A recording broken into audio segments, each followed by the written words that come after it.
The Ruby Princess is looking to dock again in Australia. Do you acknowledge that it was a mistake for those 2,700 passengers to be let off in Sydney in the first place? Well, that's a matter that the Police Commissioner will now quite rightly investigate. The Premier's made some comments this morning. It was a situation that should not be repeated. And, of course, now with evidence to suggest that there needs to be a criminal investigation, I'll wait for the Police Commissioner to complete that investigation. But surely with the evidence we have now, it's the worst coronavirus cluster we've seen in the country. You can acknowledge that was a mistake to let those people off that cruise ship. Well, the Premier has made that point today. I mean, it's certainly not something that we want to see repeated. It's Are you making that point, potentially, it's something that has potentially occurred because there's been either a breakdown of communication or some. But I'm not going to speculate. I mean, do I wish that the Ruby Princess crew and passengers hadn't alighted? Of course I do. Of course I wish they hadn't, because the evidence suggests that there's been a multiplier effect of coronavirus. But what I am also going to be very conscious of the fact that we don't know who is at fault here. We don't know if a criminal act has occurred, and that's why the New South Wales Police Force have been called in to clear that up.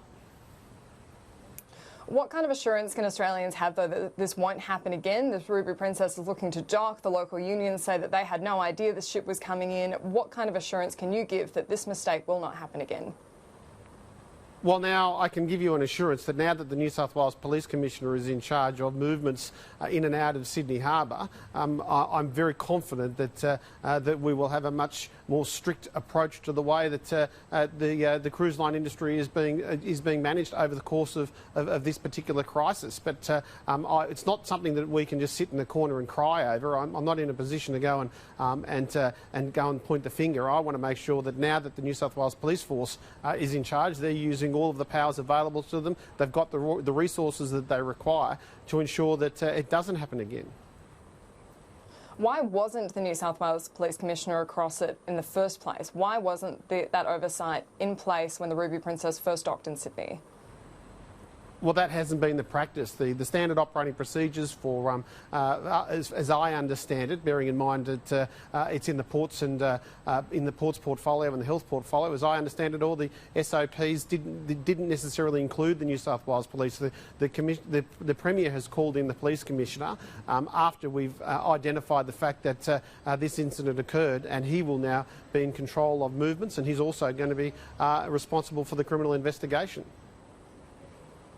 Your health minister has denied that they are at fault in this instance, and so are you in a different position to the other members of your government on who's responsible for this?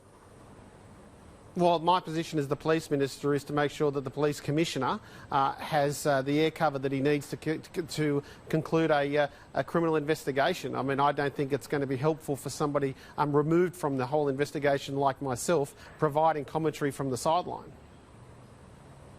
Well, it is helpful for Australians to have some assurance that the same mistakes won't be made again. And so if we had the Health Minister saying that there wasn't enough evidence to stop them disembarking from that cruise ship before, can we acknowledge that that was a mistake? Well, the assurance that I can give is, as the Police Minister, I will make sure that the Police Commissioner, who has now been given responsibility for movements, who has now been given the opportunity to thoroughly investigate the incident that concluded in the passengers alighting, I can assure you that that will be done with the utmost speed and will be done with the utmost professionalism and standing away from the fact that there are a number of conflicting interests here.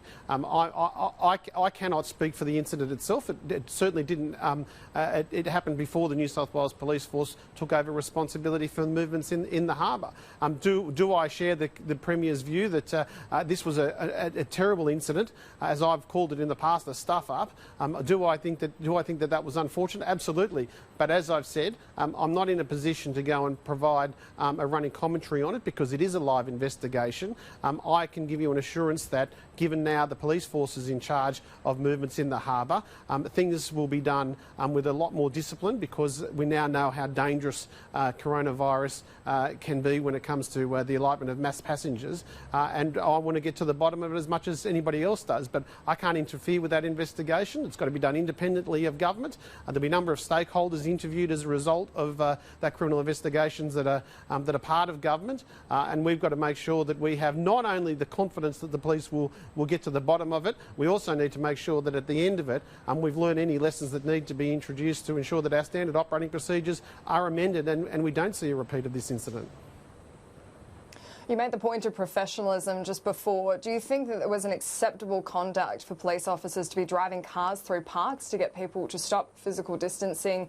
People are supposed to be going out and exercising, keeping their mental health in check, and you've got police driving onto lawns to separate people. Was that acceptable?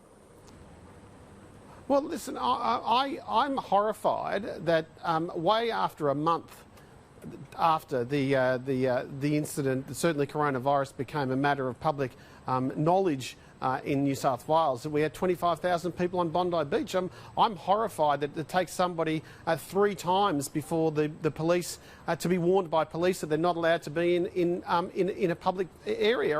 I'm horrified that I get phone calls and photographs all day from people that are concerned that their local park and their local community centre, and indeed over the course of the last weekend we still saw people hanging around drinking in groups near hotels. I mean, I don't know what else we have to do to explain to people that in cities like New York you're losing hundreds of people a day. In places like Spain and Italy, the military have been forced to come in because there are so many dead bodies to be moved. And even as late as today, like 2 months after we had our first incident in Australia, we've still got 57 new cases. That's new cases, and setting aside the fact that we have so many of those patients in intensive care using ventilators, I don't know what else we can do other than just continuously remind people that this is serious. If we don't get on top of this before the flu season, the traditional flu season comes in, we will have a second strain. And any reader of history would know that the Spanish flu, which lost 100 million citizens,